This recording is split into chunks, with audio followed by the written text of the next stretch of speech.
Hello everyone. देखो आज हम डिस्कस करेंगे जो राजस्थान की एईएन की वैकेंसी आई है एग्रीकल्चर इंजीनियरिंग 2024 की, उसके बारे में डिस्कस करेंगे। आरपीएससी एग्रीकल्चर इंजीनियरिंग की 2024 की जो वैकेंसी आई है, ठीक है, उसके बारे में डिस्कस करेंगे। उसके हमने दो कोर्स लॉन्च करे हैं, एक ऑब्जेक्टिव का, एक सब्जेक्टिव का। ध्यान रखना, ऑब्जेक्टिव का कोर्स अलग है, सब्जेक्टिव का कोर्स अलग है। जिन बच्चों को भी ज्वाइन करना है, सबसे पहले वो डेमो वीडियोस, डेमो नोट्स और ये सब चीजें ऑब्जेक्टिव और सब्जेक्टिव की अलग से देख लेना। व्हाट्सएप कर देना 9058427165 पर। इस पे व्हाट्सएप करोगे तो आपको डेमो वीडियोस, डेमो नोट्स भेज दूंगा। इस वीडियो में मैं दोनों के दोनों जो आरपीएससी 2018 का हुआ था ना, उसका पेपर भी थोड़ा डिस्कस करूंगा। पर ये ध्यान रखना, जो आरपीएससी 2018 का पेपर हुआ था, ऑब्जेक्टिव सब्जेक्टिव दोनों था, लेकिन सब्जेक्टिव का लेवल बहुत आसान था उस समय। तो हो सकता है कि लेवल उसी लेवल पर आए, ये लेवल थोड़ा वो इंक्रीज करें। इसलिए थोड़ा जो सब्जेक्टिव की तैयारी है वो बहुत अच्छे ढंग से करना, क्योंकि मेरिट वहीं से डिसाइड होगी। ठीक है, तो जो कोर्स है आपका ऑब्जेक्टिव का, सब्जेक्टिव का, ऑब्जेक्टिव की फीस भी 10,000 रुपए रखी है, सब्जेक्टिव की फीस भी 10,000 रुपए है। ठीक है, ऑब्जेक्टिव के कोर्स में क्या क्या रहेगा? नोट्स रहेगा, वीडियोस रहेंगे और टेस्ट सीरीज रहेगी। ये ध्यान रखो, सिर्फ एग्री इंजीनियरिंग कवर रहेगा, जीके कवर नहीं रहेगी। जीके नहीं है, जीके आपको खुद से करनी है। ठीक है, सब्जेक्टिव में भी एग्री इंजीनियरिंग के दोनों पेपर कवर रहेंगे, लेकिन सोशल एक्सपेक्ट ऑफ इंजीनियरिंग वो कवर नहीं होगा। ठीक है, और जीके कवर नहीं होगी, और हिंदी भी कवर नहीं होगी। तो ये ध्यान रखना, दोनों की फीस 10,000 है। सब्जेक्टिव वाले में वीडियोस मिलते हैं, नोट्स मिलते हैं और पीडीएफ हैंडआउट मिलते हैं और टेस्ट मिलते हैं। पीडीएफ हैंडआउट इसमें एक्स्ट्रा होते हैं। पीडीएफ हैंडआउट मतलब होता है हमने ये सब्जेक्टिव कोर्स जो फॉरेस्ट सर्विस होता है ना यूपीएससी का, उस लेवल पे डिजाइन कर रखा है। मान लो स्प्रिंकलर इरिगेशन है, तो फॉरेस्ट सर्विस में सारे सब्जेक्टिव क्वेश्चन आते हैं। जितने भी सब्जेक्टिव क्वेश्चन उससे पूछे गए हैं वो कंपाइल्ड है पीडीएफ हैंडआउट में, फिर उसके नीचे इनका वीडियो सोल्यूशन है। आप डेमो वीडियोस देख लेना, तभी आपको समझ में आएगा कि कोर्स कैसे डिजाइंड है। वैलिडिटी दोनों की 365 दिन है, इसकी भी 365 दिन है। इसकी फीस 10,000 रुपए जीएसटी को मिलाकर है, प्री की अलग से, सब्जेक्टिव की अलग से 10,000 रुपए इसको मिलाकर है। तो ये रहा आरपीएससी को objective combo pack, notes videos and test 10,000, 1 साल तक validity. Subjective combo pack, notes video test PDF, fees 10,000, 1 साल तक वैलिडिटी। ठीक है, अब टाइम कितना कल लगता है अगर आप पढ़ोगे ना? देखो अगर आप मान लो ऑब्जेक्टिव की तैयारी कर रहे हो, तो ऑब्जेक्टिव को कवर करने में कम से कम तो 50 दिन लगते हैं, 50 डेज ये लगा लो। लेकिन जो सब्जेक्टिव है उसे कवर करने में आपके मिनिमम 70 दिन जाएंगे। तो ये ध्यान रखना कि कोर्स इतना हैवी है कि सब्जेक्टिव वाले में 70 दिन जाएंगे और ऑब्जेक्टिव वाले में 50 दिन जाएंगे, अगर आप रोज 4 से 5 घंटे की वीडियो देखते हो तो। आगे बढ़ते हैं। अब देखो, ये पंचायती राज में वैकेंसी आई है। यहाँ पे लिखा है Panchayati Raj AEN civil slash agriculture. Total vacancy है 240। टोटल कितनी है? 240। अपनी अपनी कैटेगरी में आप वैकेंसी देख सकते हो, वो टेबल पूरा ऊपर बना हुआ था, यूआर ये सब ऐसे करके। ठीक है, ये ध्यान रखना, इसमें एलिजिबिलिटी कौन है? बीटेक एग्री भी अप्लाई करेगा, बीटेक सिविल भी अप्लाई करेगा। तो आपका कंपटीशन सिविल वालों के साथ है। इसमें क्या है, सिविल वालों का पेपर होगा, एग्री वालों का पेपर होगा। जिसके ज्यादा नंबर आएंगे उसको सीट मिल जाएगी। So you will have to prepare very well because you will have to compete with the civil engineering students. Vacancy बहुत ज्यादा है, मतलब आपको ये ध्यान रखना है कि पूरा एफर्ट डाल दो। 10 घंटे पढ़ो, 12 घंटे पढ़ो, वैकेंसी बाद में नहीं आने वाली, हो सकता है 10 साल बाद आए। फिर एलिजिबिलिटी क्या है? Degree in civil agriculture engineering from university establish. तो आके अगर बीटेक एग्री है, BTech in AG engineering, you are eligible. आपकी बीटेक इन एजी है तो आप एलिजिबल हो। ठीक है, जिसको भी तैयारी करनी है ध्यान रखना है 10 साल बाद फिर वैकेंसी आएगी। इसके बाद अभी से 10-12 घंटे का शेड्यूल बनाओ रोज। 40 दिन में प्री खत्म करो, 60 दिन में मेंस खत्म करो। इस तरीके से तैयारी करनी है कि हाँ भाई मेरे को 40 दिन में खत्म करना है तो खत्म करना है, ये नहीं कि वहां पे एक्सक्यूज चल रहे हैं। अब ये ध्यान रख लो कि जो बच्चे फाइनल ईयर में है क्या वो एलिजिबल है? हाँ वो एलिजिबल है, जो बच्चे फाइनल ईयर में है वो एलिजिबल है। लेकिन क्या लिखा है? उक्त पदों की अपेक्षित शारीरिक शैक्षणिक अर्हता के अंतिम वर्ष की परीक्षा में सम्मिलित हो चुका है या हो रहा है वाला व्यक्ति भी आवेदन के लिए पात्र होगा। पात्र मतलब एलिजिबल होगा, किंतु उसे आयोग द्वारा आयोजित मुख्य परीक्षा से पूर्व शैक्षणिक योग्यता का सबूत देना होगा। देखो अभी क्या है, नोटिफिकेशन आया, नोटिफिकेशन अगस्त तक लास्ट डेट है, अगस्त में फॉर्म भरेंगे। आपका प्री का पेपर होगा। क्या होगा सर? प्री का पेपर होगा। फिर प्री के पेपर का क्या आएगा? रिजल्ट आएगा कि 15 बंदे हो जाएंगे। फिर आपका मेंस का पेपर होगा।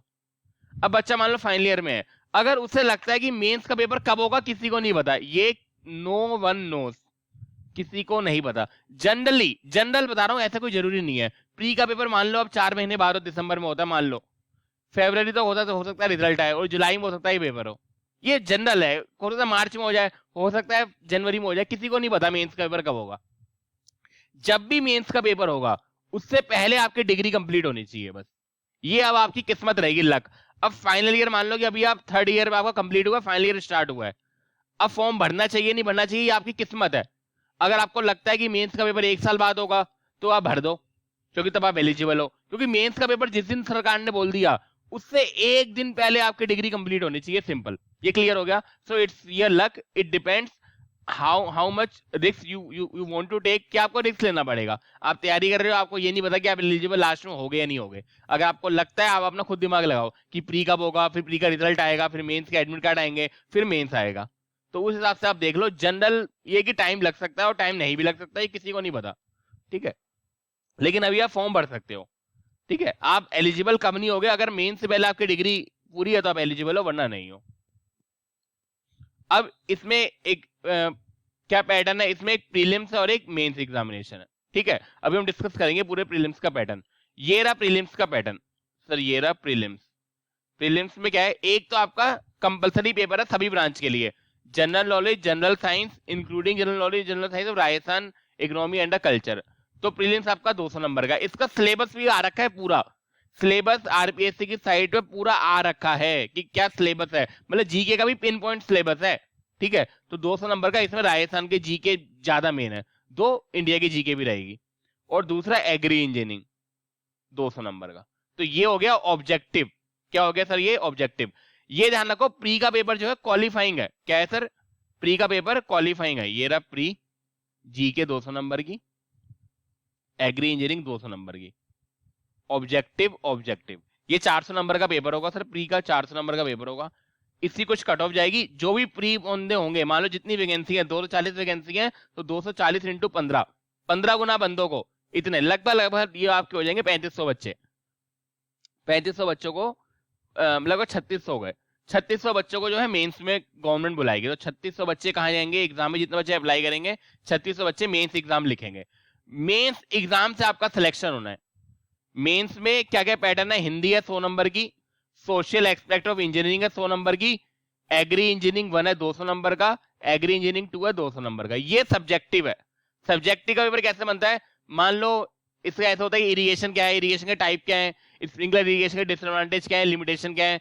किसी को न्यूमेरिकल आ गया, कोई ये वाला न्यूमेरिकल आ गया कि स्प्रिंकलर इरिगेशन को शुरू से लेकर हमें एंड तक ये करना है, इसलिए नंबर ऑफ स्प्रिंकलर नहीं करना, ऐसे ये क्वेश्चन आएंगे, डिस्कस करूंगा मैं।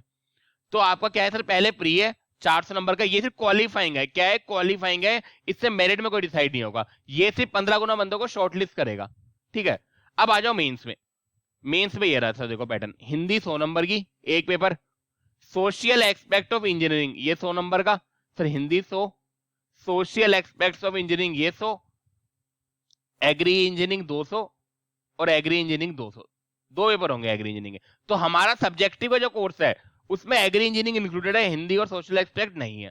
फीस 10,000 रुपए जीएसटी को मिलाकर है। कोर्स में नोट्स, वीडियोस, टेस्ट और हैंडआउट्स है, ठीक है। आगे बढ़ते हैं, ठीक है। अब मैं इसके जो प्रीवियस पेपर आए हैं वो डिस्कस करता हूँ। 2018 देखो, इसका जो पेपर आरपीएससी का 2018 का जो पेपर हुआ था, उसमें 2018 का लिखा AEN, ये हमेशा ये आपको ऑफिशियल गवर्नमेंट की साइट से मिल जाएगा।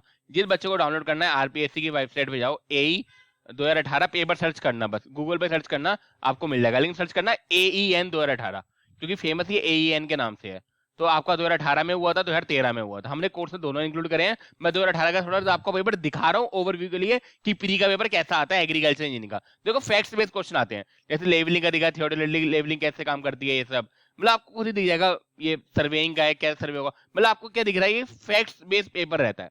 इसमें न्यूमेरिकल नहीं होते बहुत ज्यादा, इसलिए मैं आपको डायरेक्ट पेपर दिखा रहा हूँ, आपको थोड़ा आइडिया मिल जाएगा। पोस्ट करके पूरा पेपर एक बार देख लेना। थर्मल एफिशिएंसी कितनी होती है इंजन की, करंट सीक्वेंस क्या है विंड इरोजन का, वाटर गैस का मिक्सचर क्या है, ठीक है ना, 90% ड्राइवर, मतलब आपको दिख रहा है it's a fact based paper at the end. क्या है सर, फैक्ट बेस्ड पेपर है कि आपको सारे फैक्ट्स याद करके आने हैं। हीटिंग वैल्यू क्या होती है कोल के, डायरेक्ट पूछा है। In which decade the wind energy established, मतलब it's a facts based paper. आपको दिख रहा है 2-3 न्यूमेरिकल दिखेंगे, ये मतलब न्यूमेरिकल भी ऐसे होते हैं जो बहुत इजी होते हैं, है ना। ये आपको लिखना है डायरेक्ट फॉर्मूला बेस वाले। तो आपको मेन फोकस क्या रखना है, जो ऑब्जेक्टिव पॉइंट ऑफ व्यू से जो फैक्ट बेस में रखना है। एक बार पूरे पेपर की ओवरव्यू दे देता हूँ ताकि आप जल्दी जल्दी देख सको इसको, ठीक है। ज्यादा डिस्कस नहीं करूंगा, मैंने कोर्स वाले से डिस्कस कर रखा है पूरा ये आपको थोड़ा सा ओवरव्यू मिल रहा होगा। मैं सारे एक बार पेज पलट देता हूँ ताकि वो थोड़ा सा आइडिया रहेगी कैसे आपको क्वेश्चन इसमें आते हैं, ठीक है। बहुत ही आसान पेपर होता है, फैक्ट बेस आपको दिख रहा है डायरेक्ट फॉर्मूला बेस, सीएन वाला ये सब, मतलब आपको अगर फैक्ट्स याद हैं तो आप इसको पेपर में अच्छे से कर पाओगे, ठीक है। तो ये आपका हो गया ऑब्जेक्टिव का पेपर। अब सब्जेक्टिव का पेपर डिस्कस करते हैं।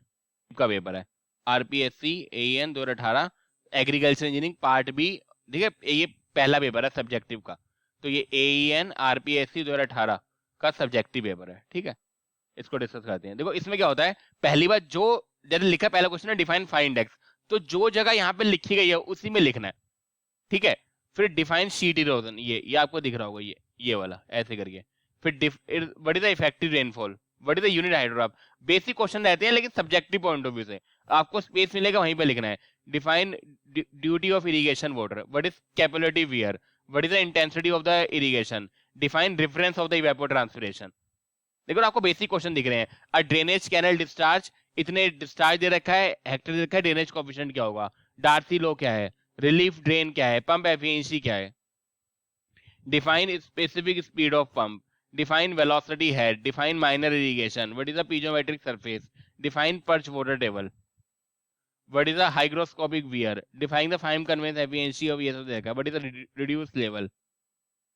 फिर अब आप क्या रखें पार्ट बी, जहां पे आपको 5 मार्क्स के ईच है, वो 2 नंबर के थे। Classify the hydrograph soil growth based on the infiltration characteristic, write the mechanics of the sediment transportation in the water erosion. इस तरीके से अब आपको नए वाले थोड़े हार्ड लेवल के क्वेश्चन दिखेंगे। Water is flowing in this pipe if the pipe is enlarged to calculate the velocity, मतलब ये पाइप पहले छोटा था फिर पाइप बड़ा कर दिया, अब इसमें वेलोसिटी क्या होगी, वही a1 v1 equal to a2, मतलब आपको बेसिक चीजें आपने पढ़ रखा है, ठीक है ना। फिर determine the capacity of sprinkler irrigation system, ये आपको capacity of sprinkler irrigation system ये सब आ गया। Right down the difference between the factor responsible for the water pumping logging in the India, मतलब ड्रेनेज में जो वाटर लॉगिंग होती है कौन कौन से फैक्टर्स को रिस्पांसिबल करते हैं। Describe the herringbone system of the drainage system, express the relationship between the pump and the BHP in the performance of centrifugal pump, write the criteria for the selection of the irrigation pump। मतलब basic question जो आपके हैं, define the well screen, what are the basic requirement of the well screen, a pump is discharging this much liter of the water, this is HP, ये सब determine real। अब ये थोड़े numericals भी हैं। differentiate between the line and the check in the surveying। अब ये आपका न्यूमेरिकल है पूरा कि परमेबिलिटी एक्यूफर दे रखा है, डिस्चार्ज दे रखा है, ये आपको कन्फाइंड एक्यूफर का वो निकालना है। तो इस तरीके से न्यूमेरिकल रहेगा। सिंगल रेसिप्रोकेटिंग पंप है, इसमें आपको पूरा सॉल्व करना है, डिस्चार्ज कैपेसिटी ये सब निकालना है। Describe the design consideration of the furrow irrigation system, आपको फरो को डिजाइन करना है तो कैसे डिजाइन करोगे। What is the importance of the irrigation efficiency, define different type of the irrigation efficiency. Write on the factor influencing the drainage, what are the benefits of the agriculture drainage, है ना। तो इस तरीके से पूरा mains का pre, अब हम मेंस का सेकंड पेपर डिस्कस करते हैं। एग्री इंजीनियरिंग 2018 मेंस का सेकंड पेपर था। पहले पेपर में irrigation, soil and water conservation, drainage ये सब था, यहाँ पे फार्म पावर और फूड रहेगी। तो क्या है सर, ये AEN 2018 का ऑफिशियल एग्रीकल्चर इंजीनियरिंग का सेकंड सब्जेक्टिव पेपर है। उसको भी देख लेते हैं, मैं जैसे ओवरव्यू दे रहा हूँ आपको जल्दी जल्दी कि फार्म मैकेनाइजेशन का स्पेसिफिक एम क्या था, IHP और BHP क्या है, एडवांस फीचर क्या है मॉडर्न ट्रैक्टर के, कल्टीवेटर के फंक्शन क्या है,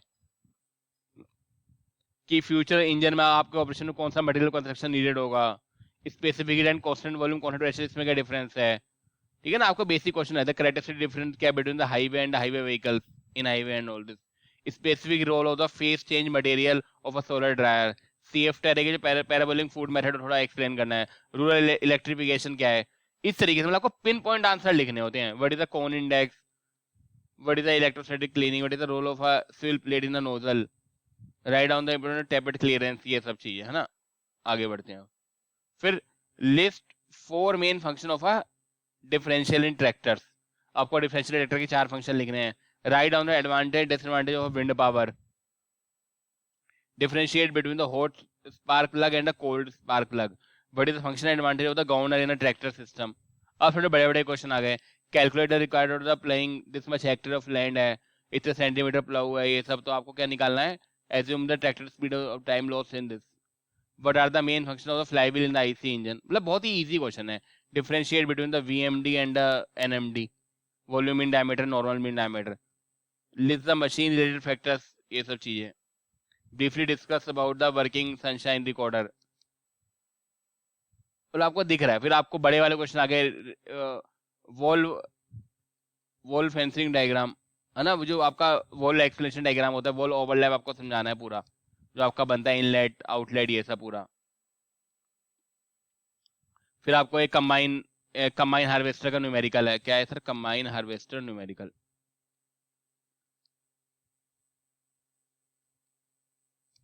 ये डिजाइन एंड एप्रोप्रिएट साइज और बायोगैस प्लांट का डिजाइन है.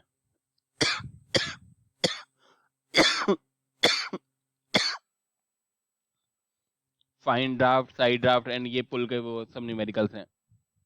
What is the farmstead planning, ये सब है एग्रीकल्चर स्ट्रक्चर का. ये बस मेरी एक्सलेंट है ट्रैक्टर ऑपरेशन सीट. ठीक है, 4 साइकिल इंजन का ये सब है. पर आपको दिख रहा होगा इसमें न्यूमेरिकल्स भी काफी हैं, तो जिन बच्चों को ज्वाइन करना है वो आपका कोर्स ज्वाइन कर सकते हैं.